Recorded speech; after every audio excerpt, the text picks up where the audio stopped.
La petite sortie de Vincent Peillon a fait beaucoup de bruit cette semaine. Le ministre de l'Éducation nationale a évoqué la dépénalisation du cannabis. Qu'est-ce qu'il n'a pas fait? On aurait pu le balader en ville avec du goudron et des plumes. On va revenir largement sur ces questions de cannabis. Aujourd'hui a été organisé à Strasbourg un grand colloque sur les cannabinoïdes en médecine, l'usage du cannabis en médecine, ce qui va nous permettre de nous poser toutes ces questions, éventuellement sur la légalisation. J'ai invité pour vous ce soir, bonjour Laurent Appel. Bonjour. Vous représentez l'association ASUD, vous militez pour la dépénalisation du cannabis, on va y revenir. À côté de vous, Annie Zorn. Bonsoir Annie, vous êtes médecin généraliste, association Action Sida Ville, et vous êtes l'une des co-organisatrices de ce fameux colloque sur le cannabis en médecine. Et à vos côtés, une collègue, Marie-Élise Forlaine, bonjour. Bonjour. Vous êtes médecin, addictologue à l'hôpital de Haguenau. Alors Annie, première question pour vous, ce fameux grand colloque aujourd'hui, est-ce que le cannabis c'est un médicament? Le cannabis, c'est un médicament. Ça devrait d'abord être un médicament. Excusez-moi, je ne suis pas tout à fait d'accord avec vous sur votre représentation tout à l'heure. Il me semble que Peillon et Vaillant ont parlé, dans leur intervention, dans la presse que j'ai lue, c'est du cannabis thérapeutique. La légalisation du cannabis thérapeutique. Donc, tout ce qui a été fait autour, toute la polémique, a été largement évoquée sur le cannabis dans la société. Oui, voilà. Absolument, oui.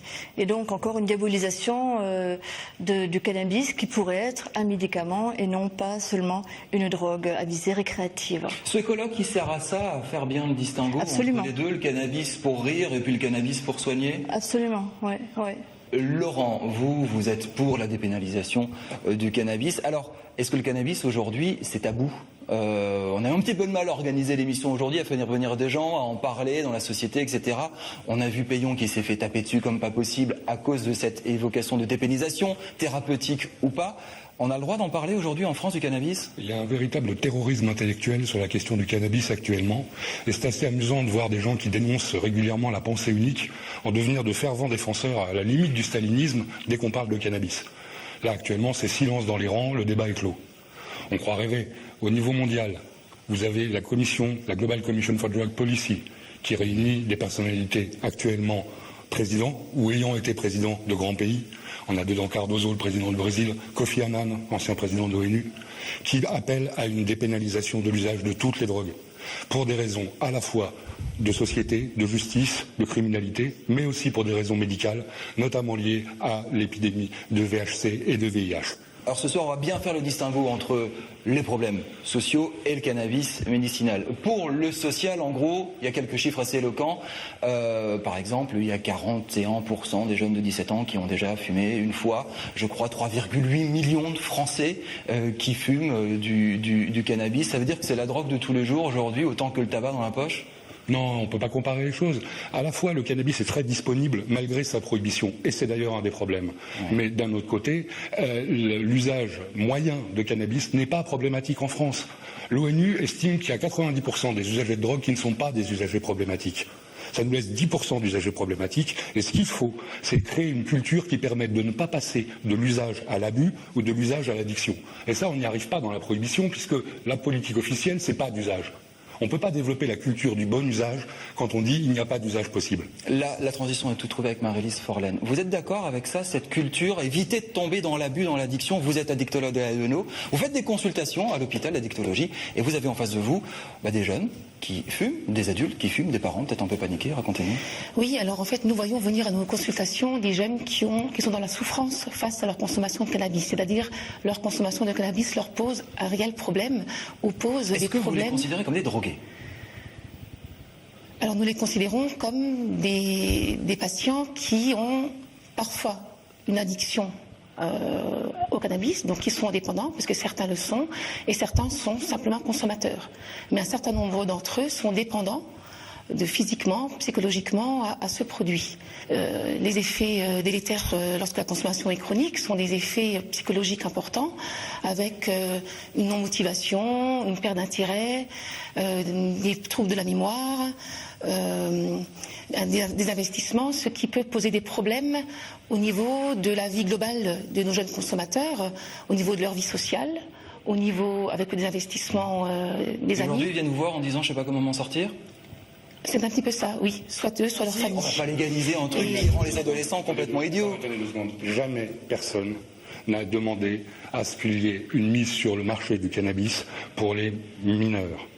On pourrait discuter sur la frange 16-18 ans, par un réalisme social et par une phase d'apprentissage. On pourrait en discuter, mais c'est actuellement pas admis du tout dans le domaine médical et pas admis dans le domaine des intervenants. Donc nous, en tant qu'association d'usagers, on l'admet aussi et on place la barre très strictement là où elle est à 18 ans, voire même, on pourrait l'imaginer, en majorité qualifiée à 21 ans comme pour les casinos.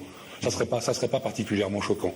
Là, ça, c'est un biais du débat qu'on a actuellement, c'est-à-dire qu'on nous met dans une période difficile de la vie qui est l'adolescence, avec des problèmes, par exemple, le syndrome amotivationnel. Il existait bien avant l'usage massif de cannabis dans cette tranche d'âge.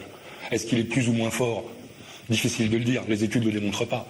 Les syndromes chroniques de panique, par exemple, liés au cannabis. Actuellement, on est entre 0,5 et 0,7% des usagers présentant des syndromes de panique. Qu'en est-il de l'alcool ? Qu'en est-il des gens qui, dès les premières prises d'alcool, font des allergies ? On est dans des chiffres largement supérieurs. Quant au syndrome de schizophrénie, qu'on cite souvent pour les adolescents, très souvent même, il faut savoir une chose, la consommation chez les adolescents a été multipliée par 20 depuis les années 70. La schizophrénie est stable, à 0,7% de la population. Marie Sorlen, rapidement une réponse, et puis après Annie. Oui, tout à fait. Alors par rapport à la schizophrénie, on ne peut pas faire de lien effectivement établi. Par rapport au syndrome amotivationnel, il peut être lié à d'autres facteurs, mais on sait très très bien que le cannabis a une action neurologique, psychologique sur la mémoire et sur le désinvestissement, sur l'apathie, sur le désintérêt. Donc on le sait et nous voyons, notre expérience dans nos consultations, des patients qui disent que la consommation de cannabis les a projetés dans des difficultés neurologiques, psychologiques, et qui sont dans une grande difficulté de vie de manière globale. Et moi, je suis pas du tout pour nier les problématiques d'addiction du cannabis, ça serait faux de le nier. Mais premièrement, je voudrais qu'on voit à quoi ça correspond comme usager. Et deuxièmement, voir une chose, dans les pays qui n'ont pas pénalisé, on a un accès largement supérieur aux consultations cannabis, une demande spontanée largement supérieure de traitement aux pays prohibitionnistes. En France, 1 personne sur 2 dans les consultations cannabis sont là par la justice. Or, on sait très bien, et vous le savez aussi, que l'addiction ne se règle pas par des problèmes de justice, et quand on ne vient pas sur une base de volontariat, on a très peu de chances d'en sortir. Alors, le cannabis en médecine, aujourd'hui, il est à quel usage ? J'ai mal, je viens vous voir. C'est quoi ? Il guérit de quoi, le cannabis ? Ça peut soigner des douleurs, absolument. Il y a des personnes qui soignent leurs douleurs. D'ailleurs, c'est une des indications de la prescription de cannabinoïdes, par exemple, aux Pays-Bas. Là, je viens d'entendre le représentant du ministère de la Santé qui était présent aux Pays-Bas, oui. qui d'ailleurs, entre parenthèses, c'est le ministère de la Santé, des sports et du bien-être. C'est comme ça que ça s'appelle, le ministère de la Santé de là-bas. Une ouverture d'esprit un peu plus large qu'en France, voilà. vous êtes en train de dire ? Oui, je pense. Et enfin bon, Allez-y, continuez. Et donc, ils prescrivent, les médecins peuvent prescrire aux Pays-Bas, au Canada aussi d'ailleurs, dans la négation de douleurs. Certaines douleurs qui ne peuvent pas être soignées par les médicaments qu'on a actuellement. Demain, j'ai mal au dos, je viens vous voir. Est-ce que je peux avoir une prescription de cannabis ? En France, c'est impossible. Non, mais ce n'est même pas une indication. C'est pas une indication. Non, c'est pas une indication. Par contre, il y a des douleurs neuropathiques, des douleurs particulières pour lesquelles qu'on a du mal à traiter actuellement, y compris d'ailleurs par la morphine, ou alors des douleurs qu'on peut traiter par la morphine, mais avec des quantités telles de morphine que ça a des effets indésirables. Et donc, en rajoutant du cannabis thérapeutique, on peut diminuer la quantité de morphine. Mais on peut faire ça en France ? Vous pouvez me faire une ordonnance de juin, je vais acheter en pharmacie ? Non, c'est impossible. Bien sûr que c'est interdit. Il n'y a pas de cannabis thérapeutique en France. Ça n'existe pas. Il y en a dans plein de pays d'Europe. La France est entourée de pays européens où on peut avoir dans toutes les pharmacies, prescrits par tous les médecins, des cannabis thérapeutiques, sur ordonnance donc. En France, non, pas possible. Il n'y a pas un blocage chez les médecins aussi, on disait, voilà, c'est tabou avant dans la société. Il n'y a pas des toubibs qui bloquent en disant jamais je. Non, moi je pense que c'est un blocage culturel. Il y a très très peu de patients sous cannabis actuellement en Hollande. Les médecins, ça fait en 10 ans. 1500 sur 15 000 qui pourraient être. Et peut-être même plus, parce que les indications là-bas sont plus larges. Quand on voit qu'il y a par exemple le maintien à l'abstinence de l'alcoolisme, quand on voit qu'il y a le trouble déficitaire de l'attention, des choses quand même qui correspondent à énormément de gens. Il y a seulement 1500 patients sous prescription, et encore, c'est les chiffres donnés par Bedrocan, et en réalité là-dedans, il y a des patients qui ne sont pas des patients hollandais. Marie-Lise Sorlen, quand vous entendez votre collègue dire, ouais, il y a des toubibs qui bloquent et on devrait travailler là-dedans, pourquoi pas essayer et expérimenter, vous en pensez quoi? Vous, quand vous voyez ces gens-là en face, à l'hôpital de Haguenau? Alors nous ne les voyons pas dans le même cadre de consultation, parce que nous les voyons pour une aide, pour l'arrêt du produit ou pour. Mais vous, médecin, c'est un truc que vous pourriez expérimenter? Pas sûr. Il y a ce blocage encore. Hein, il y a la réflexion pourrait être là, mais je ne peux pas vous répondre sur ce sujet-là. Les patients qui expérimentent. Et quand vous écoutez les patients, il y a une confiance entre le médecin et le patient. Il y a possibilité là de vraiment d'aider les gens, quoi. Malheureusement, pas toujours. Parce que nous, en tant qu'association d'usagers, malheureusement, on a en bout de chaîne des usagers qui n'ont pas la confiance de leur médecin, qui en ont parlé, mais qui n'ont pas la confiance de leur médecin et qui se retournent vers nous pour essayer d'obtenir du produit. Marie-Lise veut intervenir rapidement. Je pense qu'il faut rester très très prudent. Voilà, c'est ce que j'aurais envie de dire. Et ce sont un peu deux débats différents, je pense aussi, la dépénalisation et le cannabis thérapeutique. Oui, on est deux choses complètement différentes. Voilà, donc, ça reste... Excusez-moi, si on règle le problème du cannabis de manière totale, si on trouve un règlement de l'intégralité du cannabis, il est bien évident que le problème du cannabis médical est réglé lui aussi. Par rapport à la dépénalisation, la question que moi j'aurais tendance à me poser, c'est qu'on sait très bien que les jeunes consommateurs, qui sont les gros consommateurs de cannabis actuellement, savent effectivement très bien que le produit est illicite, mais ils le consomment en fait dans le but également de transgresser, puisque c'est le propre de l'adolescent. Alors le légitimiser, c'est une question que je pose. Est-ce que ça pourrait être la porte d'entrée à une transgression par d'autres produits plus dangereux? Est-ce que demain je fume du cannabis, je me plante une aiguille et je suis héroïnomane? Alors d'après Rachida Dati, oui. D'après elle, d'après toute la science, oui. En réalité, toute la science prouve le contraire. La théorie de l'escalade est entièrement bidon. Et c'est le contraire. C'est aussi une grande mythologie urbaine qu'on continue à nous ressasser. C'est le contraire. Il y a des personnes qui sont sous opiacés, sous héroïne, qui ont été mises sous traitement de substitution et qui ne se trouvaient pas bien avec ces traitements de substitution et qui ont arrêté avec le cannabis. Vous avez des cas concrets de gens qui ont commencé par le cannabis et qui finissent par la coke, par exemple? Oui, on a des cas, effectivement. Ce que j'aurais tendance à dire, c'est que la majorité, des patients que nous voyons, on ne donne pas notre expérience, qui prennent de l'héroïne, ont, pour la plupart d'entre eux, commencé par le cannabis. Ce qui ne veut pas dire que toute personne qui consomme du cannabis est dépendant, et ce qui ne veut pas dire que toute personne qui consomme du cannabis, loin de là, va consommer de l'héroïne.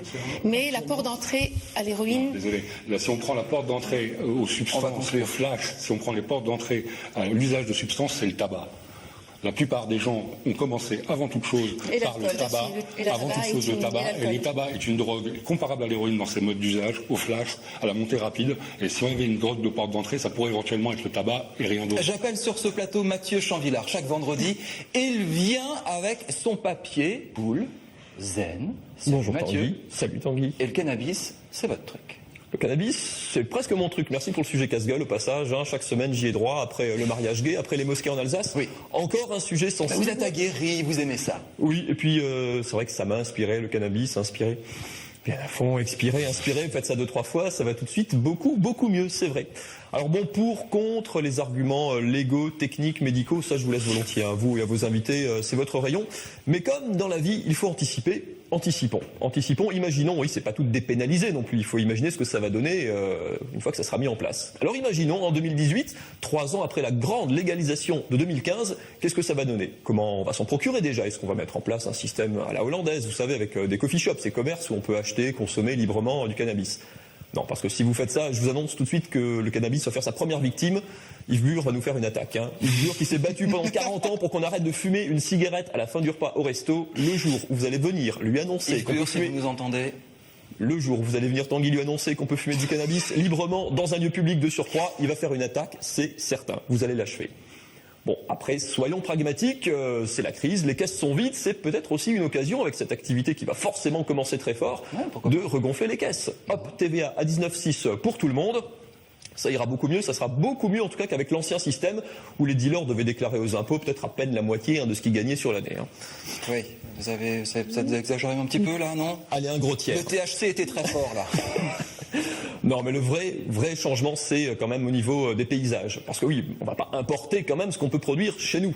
L'idée, c'est quand même de faire local. Made in France, Made in Alsace. Made in Alsace. Anticipons, toujours en 2018, 30% de la plaine d'Alsace sera couverte de plantes de cannabis.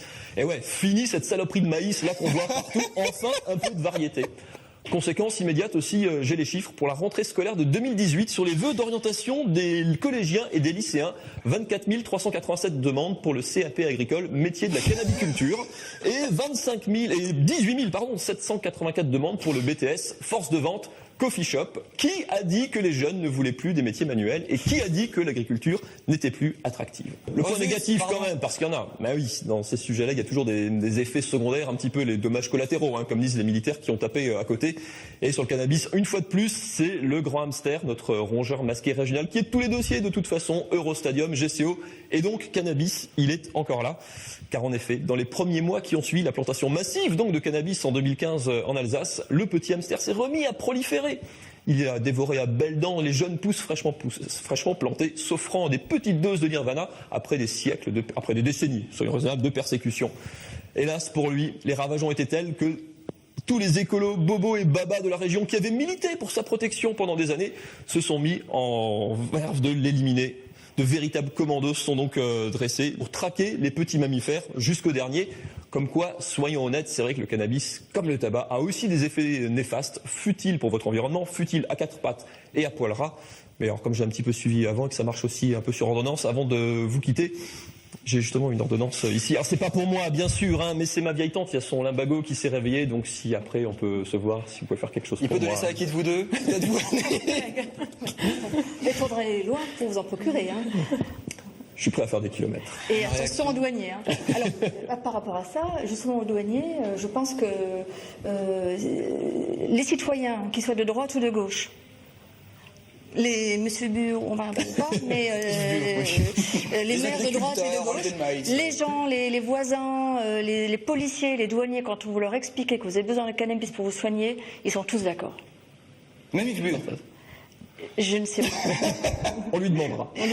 Merci beaucoup d'avoir participé à ce débat dans Pas très cathodique. Merci beaucoup Mathieu. À la semaine prochaine.